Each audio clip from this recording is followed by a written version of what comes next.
Yes, you can start, sir.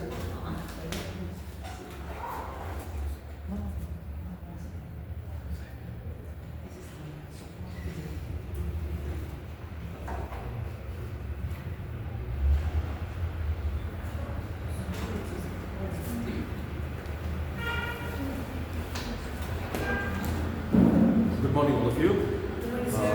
Am I audible to all of you? Yes, sir. Thank you so much for being here, and then I'm happy to be here to be part of your journey towards, please come, towards becoming someone, you're fulfilling your dreams. Well,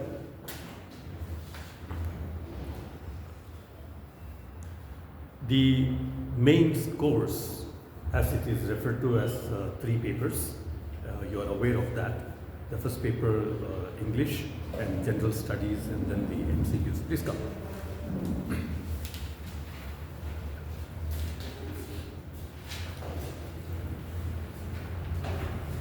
Since we do not find any specific topic as part of your course, it will be difficult for us to touch every topic, like what you learned in your schools or in the colleges and all. Nevertheless, we will try, or I will try my best to put the things into perspective for all of you, so you will be able to get something out of that.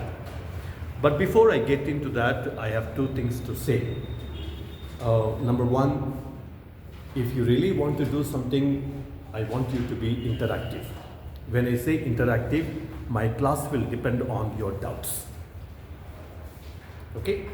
My class will depend on your doubts. When I say doubts, what topic you have, problems in, or what topics you want me to stress more on.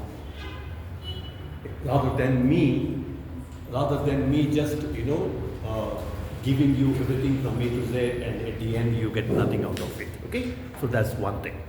Second thing is, I have what is called mantra. You call it mantra, or my principle is this. It applies to any language. Okay? So we come to English. If you are good at English, then you are good at any subject that is written in English. I repeat, if you are good at English, then you are good at any subject that is written in English. If you master English, then you can master philosophy, which is not your subject. If you master English, you can master physics, which is written in English. I'm saying this because the other 2 papers, your MCQ and your General Studies, will solely depend on your knowledge in English. When I talk about knowledge in English, especially 2 things, your writing skills and your grammar. And because it is a competitive exam, every half mark matters. Every half mark, I'm not talking about 1 mark, but every half mark matters.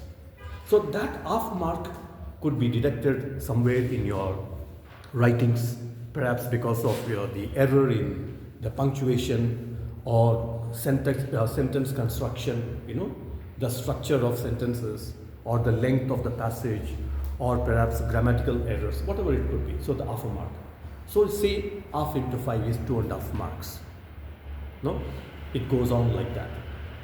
And another thing I want to encourage is you have 200 marks allotted for language, that is English, right? Supposing you are not that good, or you find it very difficult to prepare and then learn physics or maybe mathematics or some other tough subjects. You look at your language. English is not new to you. You have been studying that since class A, and I'm sure some of you are masters in some of the subjects. So you have not written any of the exams in any other language than English. So it is not new to you. Just that perhaps we may have taken it very lightly, and we may not have been very serious on the language aspects. That is why. And now that you are sitting for the competitive exam, the importance has become even more serious. Therefore, on that note, I would like to start the class. What you want me to teach, please let me know. Please feel free. So if you have a collective opinion of, look, this is what is the thing, we have a problem, I would be very happy to do that. Rather than me, as I said, going from, where to start and where to end. That is the thing, So by now you should have some idea of what are the things that may be likely to be asked. Of course I do, but then it is for you to know what are the things that you want to, clarify for yourself. No? Okay, good. Let me just give you an example, just to, a kind of icebreaker we call it.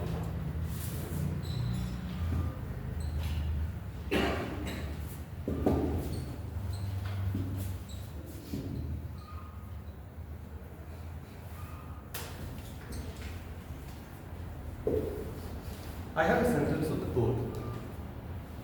The quality, is that clear? I think the camera might be hiding you. The quality of the mangoes dash good. We need to fill in the blank with a verb. With a verb. Yeah, please come. Yes.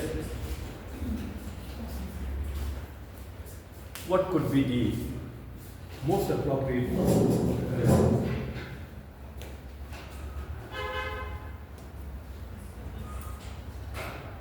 please remember, like in science we say, every action has its reaction, Every answer should come with a reason, okay? You must remember, especially when it comes to grammar and mathematics. Of course, it applies to science as well. You must have a reason, but sometimes we do guess. No problem about guessing, but at this time you cannot just do guesswork. We must have a very strong reason, then only you will be able to read. Okay, fine. I heard some answer. Was it you? What was your answer? Tastes. Spell it. Please tell the word. Taste. Okay. Let's go for somebody else. Anyone else has any other answer?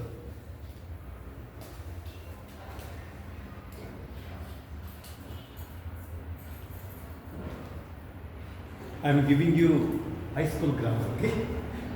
In fact, this is what we are all tested in, even at NPSC level. Just a little on the higher side, so to say. Feel free, if you do not know, find no problem. If you know whatever you know, even if you use a guesswork, let us see.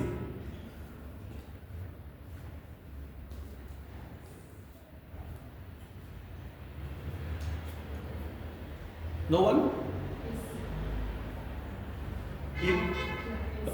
IS. Anyone else? Okay, anyway, let's not waste time then. I want to ask you, why you want to go for this answer, taste? Because it's a fruit. Yeah? It's a fruit. Okay. Look, we are talking about the word, okay?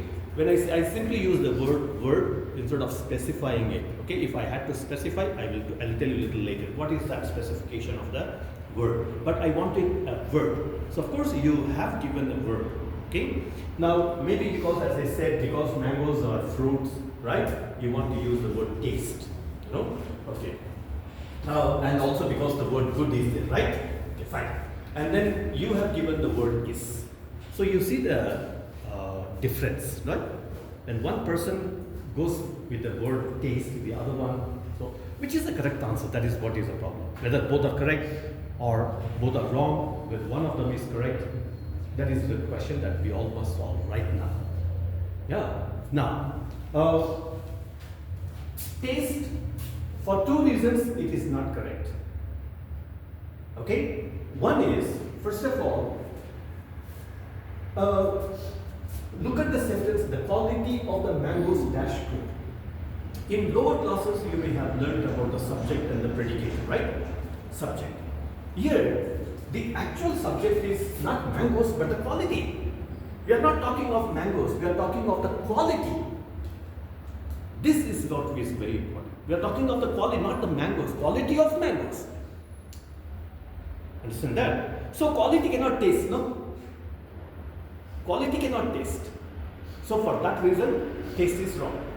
The second reason why taste is wrong is because even if you talk about mangoes, mangoes is plural. Okay? And you cannot use the word taste. Mangoes taste good. So quality tastes good, mangoes taste good. So two different things. So taste is wrong. Is the correct answer. Thank you for that. Why is it correct? That's why I said every answer must have a reason for it. It is because mangoes is plural, and as I said, mangoes is not what we are talking about. We are talking of quality. So quality is uncountable, singular. Therefore, it is. The quality of the mangoes is good. What is good is the quality is good, so to say.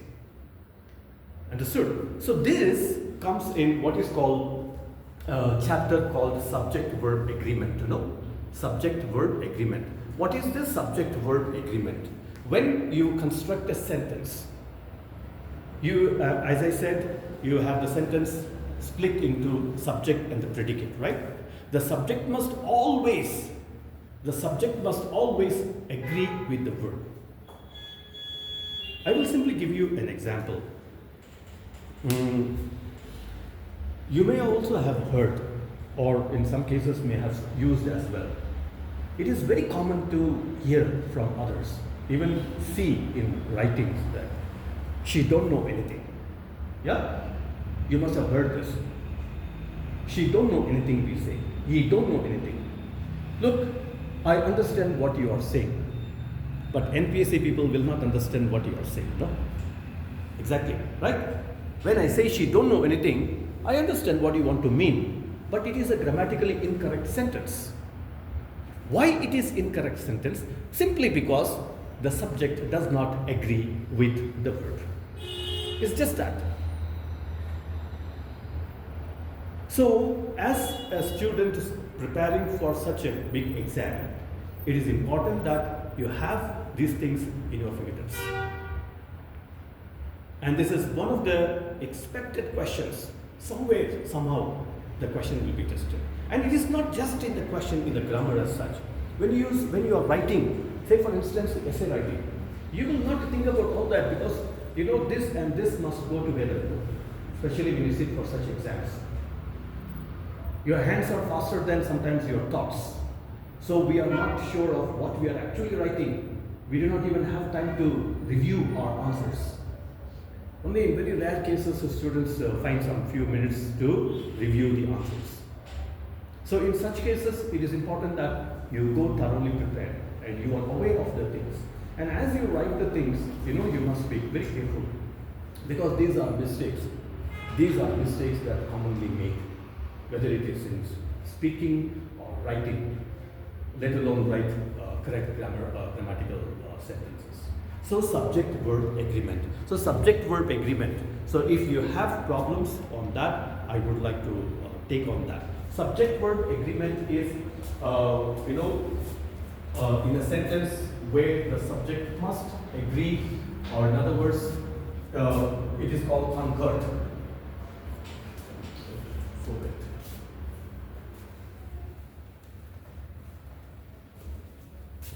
Am I clear with this? Have you got some idea of subject-verb agreement?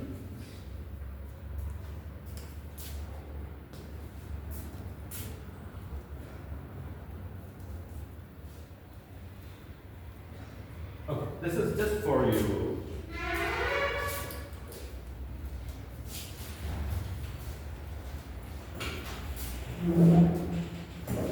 Just to start the class with, but you all may be aware of this, but I want to give you some idea of, with the words and all. We cannot get into the what is called the structure of sentences, the breaking of the splitting of the sentences and all.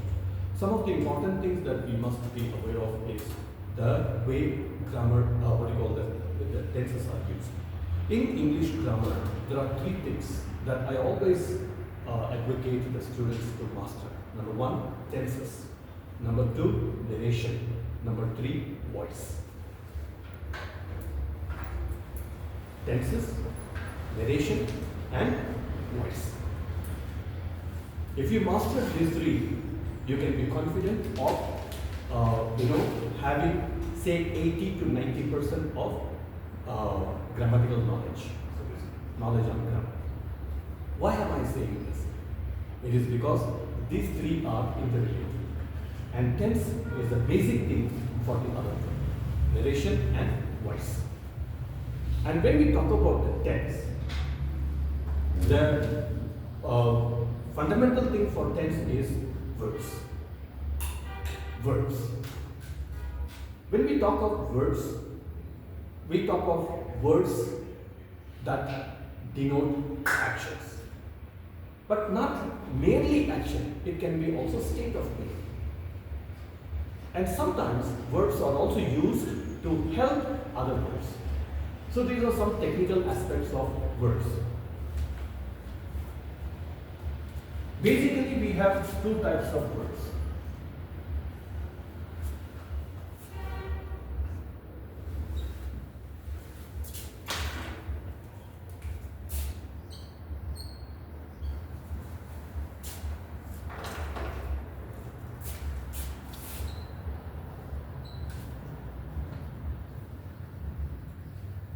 The principal verbs and the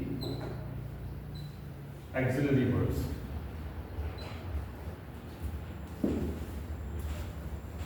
What are the principal verbs? I'm sure.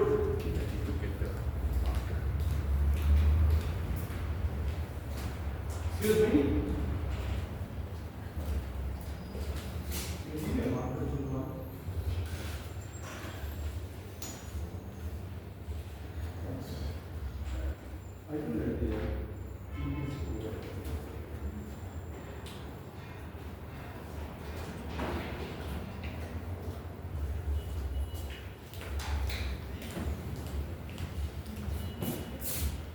Okay.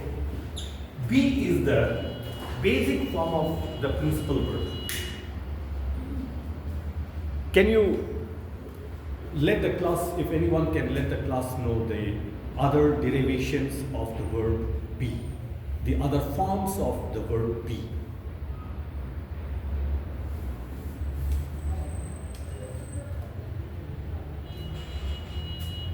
I'm saying the other forms, if you can recall that sentence, I was talking about the specification of the verb, right? My question should have been, fill in the blank with the correct form of the verb be. That must be the specific question. But I simply asked you to fill in the verb blank with the verb, okay? So I want to say that be has different forms of verbs. So what are the different forms? It could be a question, right? So fill in the blank with the correct form of the verb be. So what are the different forms of the verb be? Was and will. Okay. Was, okay. Let me write here. Can you spell the next word? B-E-N. B-E-E-N, okay. Anyone else? Yeah? B-E-I-N-G, okay. I'll write it down here. Being.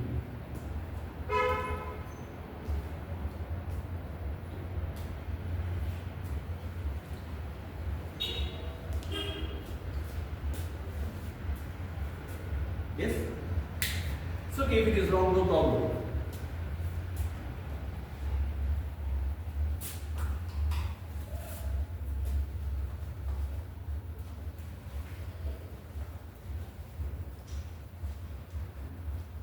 Okay. These are the different forms. Am, is, are, was, were. Being and being are not actually the different forms of verb, but they are used as verbs, as helping verb somewhere else. But the basic forms of the verb be are this one: am, is, are, was, and were. Okay. Now, am, is, and are are in the present tense. Was and were are in the past tense. No? Present tense and the past tense. Again, am is used for first person singular, which is I. Is used for the third person.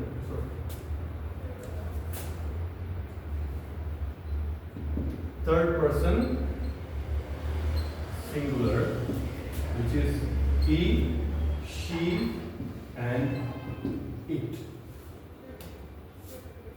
Are is used for the first person plural, second person singular plus plural, then third person plural.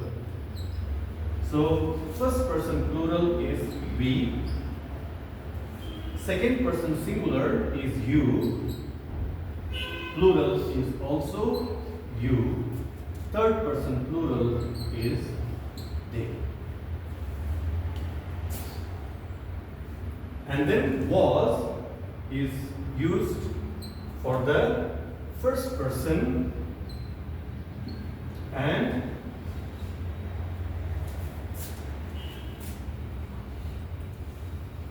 first person singular, that is I, and then third person singular, that is he, she, and it.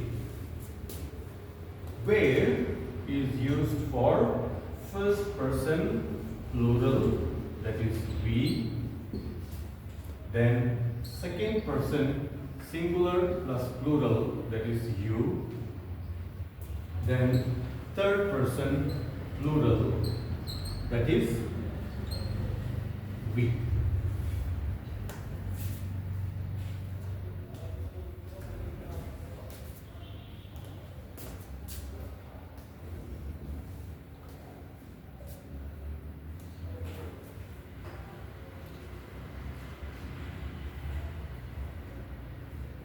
And why I say these two are not the forms of the word be, because they can be used with any person as a helping word.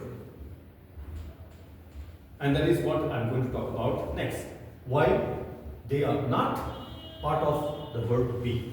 And for that, I want to talk about the next basic verb after be. So the first basic verb is be. The second basic verb that I want us to remember is do.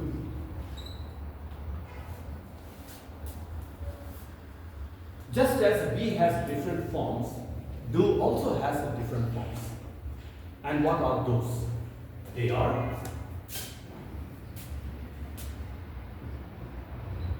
do, does, and did. No, do, does, and did. These are the three. You may also ask me why not done? No, D-O-N-E.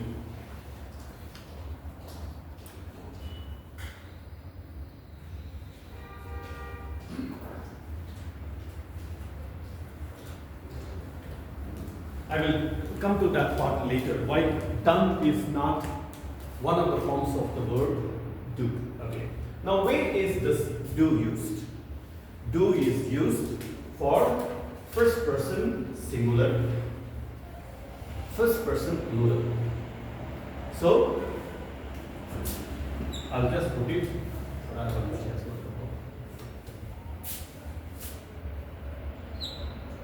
First person singular and then first person plural. That is I and then we. It is also used for second person singular and then plural. then third person plural. So second person singular plural is you, and the third person plural is they. Thus is used for third person singular. They are he, she, and it.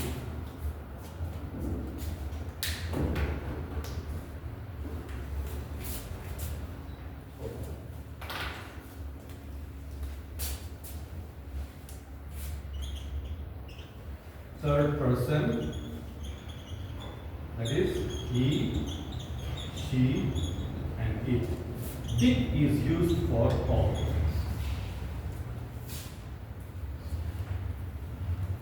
Now, breaking this further, we should understand that do and does are both used in the present tense. For all these persons, in the present tense, and did is used in the past tense or to denote past action.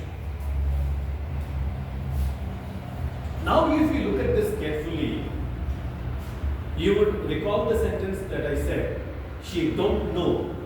Yes? You look at the word do. The word she is not there. Where is she? She is here. Right? So it should be the opposite or negative of does is does not, right? Doesn't. So it should be she does not, or he does not, it does not. Therefore, please remember, whenever we write or speak that he don't know, she don't know, we may convey the meaning. Okay? One can understand what we want to mean, but we are speaking incorrect sentences. And this is what we must take care about. No? And that every mark that I was talking about will go from here. It's not just in grammar. You got 20 marks for grammar, right? The remaining 80 marks is for, 80, no? 80 is for your comprehension. Now in the comprehension, I will come to that later. In the comprehension, when you write a sentence, it should be the perfect sentence. Not only because of the correctness of the answer, but the correctness of the sentence as well. Suppose you are writing a correct answer, but the formation of sentence is wrong, then you are not going to get full mark. When the question carries only 1 mark, and if half of the mark is cut, then I don't know if the examiner would give you still the half mark. So these are things we must be mindful of. Okay, good. So the second basic verb is do. So these are the 3 forms of the verb do. So do and does are used to denote present actions. So do is used for the first person singular, that is I, first person plural, that is we, and do is also used for second person singular, you. So I have used the word same you, right? The spelling is same. So only in context we understand whether the word is you is used in the singular sense or plural sense. For example, I'm talking, you need to learn. Who is this you? Is the entire class I'm talking about. So it's plural, right? But when I specifically look at someone, you have to stand up and say the answer. Look at this. So that is singular, but the spelling is same. I hope you will be aware of that. So second person plural, singular and plural, that is you. Third person plural, they. So they do not, and so on. And thus is for third person singular, he, she, and it. And did is used in the past tense for all. That's all the person that we have mentioned. Now, the third basic word is have.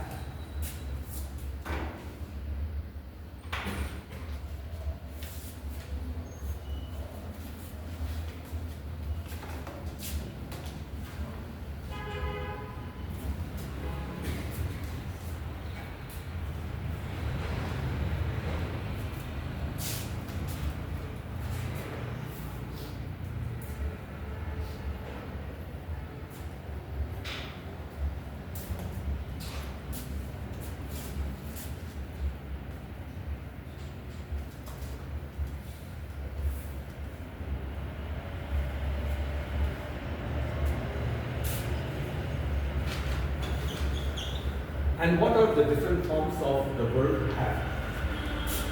Have, has, and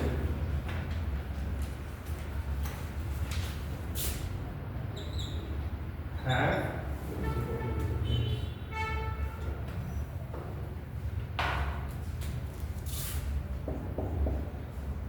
have, has, and have. These are the three forms of the verb have. Now,